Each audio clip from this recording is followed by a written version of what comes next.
सोते में झटके, मसल्स की ट्विचिंग, ये भी इसमें ट्यूबरकुलिनम में एक नुमाया अलामत है। लेकिन इसमें बहुत सी मुख्तलिफ दवाएं काम आती रहती हैं। बाज़ दफ़ा नींद का गलबा हुआ और झोंका आते ही एकदम अंदर से झटका लगता है और ऐसा मरीज दिल पर हाथ डालता है और वो समझता है कि दिल फेल होने लगा था या दिल को धक्का लगा है। ऐसे मरीज के लिए बेसिलिनम की बजाय ग्राइंडीलिया 30 में बहुत मुफीद दवा है। छोटी ताकत में भी, 6 में भी बहुत अच्छा काम करती है। ग्राइंडीलिया के मरीजों में मैंने बहुत देखा है, अगर ये तशखीस दुरुस्त हो तो एक ही खुराक मरीज को सारी रात आराम से सुलाएगी।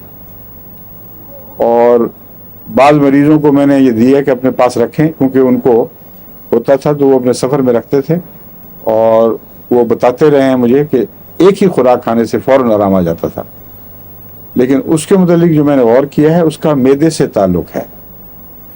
मैदे और आसाब, जब मैदे में तेज़ाब ज़्यादा हो और आसाब में तनाव हो तो दोनों के मिलने से ये नींद की ख़ास हालत में झटका लगना, ये इसकी इलामत है ग्राइंडीलिया की।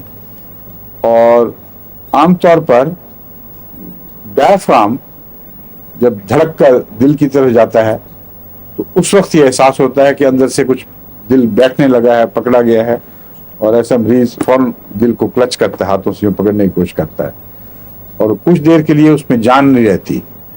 एसिड डेबिलिटी जो मैं बताता रहा हूँ आपको, तेजाबी मादा हो तो जिससे में कमज़ोरी पैदा होती है, उसका हमला भी साथ ही होता है ऐसे मरीज पर। तो ये बिल्कुल वाज़ेह पहचान है, इसमें अल्लाह के फजल से कभी भी आपको गलती नहीं लगेगी। लेकिन और भी दवाएं हैं, मसलन आर्सेनिक भी बाज़ दफ़ा ग्राइंडीलिया दिया है, मैं रूटीन में नहीं शुरू कर दिया था मैंने, फिर पता चला कि रूटीन में काम नहीं आता। बाज़ मरीजों को आर्सेनिक से ही फ़ायदा हुआ है, बाज़ों को दूसरे दवाओं से। स्टेमोनियम में भी है, लेकिन ट्यूबरकुलिनम में ये अमूमी मिजाज पाया जाता है। इसमें सारे जिस्म का झटका नहीं है, बल्कि जिस्म के मुख्तलिफ उज़लात का धड़कना और झटके लगना, लेकिन वो नींद के साथ है ताल्लुक। बाज़ मरीज हैं जो मैंने आपको बताया था, एक करवट लेटे हैं और दूसरी तरफ धड़कने लग गई है, उस तरफ लेटे हैं तो पहली तरफ धड़कने लग गई है। बाज़ ऐसे हैं जिनमें जिस तरफ लेटते हैं वो तरफ धड़कने लग जाती है और उसमें स्पेज़म आ जाता है। इसकी मिसाल सिमिसीफ्यूजा याद है जी। और दूसरे की मिसाल क्या है जिसमें दूसरी तरफ धड़कती है?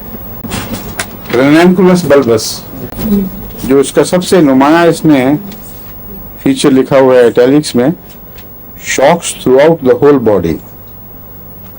शॉक्स जिसको वो डिस्क्राइब कर रहा है, ये मरीज मैंने देखे हुए हैं।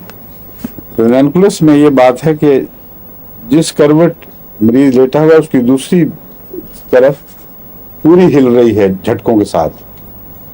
इसमें ज्यादा बातें नहीं लिखी हुई, उसका जो लिम्स के साथ जो खास अलामत मैं बता रहा हूँ वो इसमें कहीं मिलती नहीं, मगर एक चीज इसने दी हुई है नुमाया तौर पर कि झटके लगते हैं, वो मैं आपको बता ही चुका हूँ।